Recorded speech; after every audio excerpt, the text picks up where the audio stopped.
Moi, je recommande à chacun l'oubli du passé.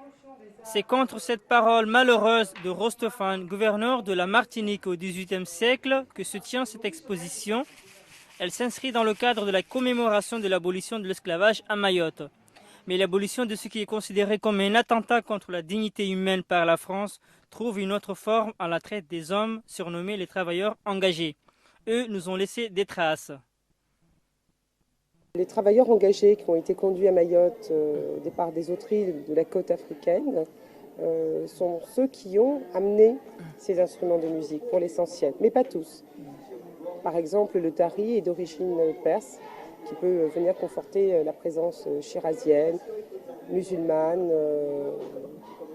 arabe dans cette région. Cet instrument d'origine swahili ne reconnaît comme maître que le légendaire langa.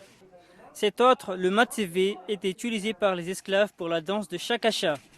Et l'association Zangoma, qui travaille pour l'immersion aux valeurs ancestrales, espère explorer d'autres terrains pour que les générations futures n'oublient leur histoire.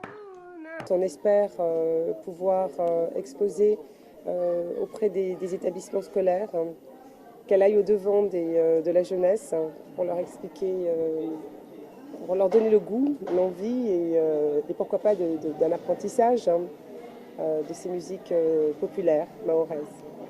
Cette journée de commémoration de l'abolition de l'esclavage à Mayotte se poursuit jusqu'au 27 avril et peut-être d'ici là, la vie des travailleurs engagés ne sera plus insécure pour le commun des mortels.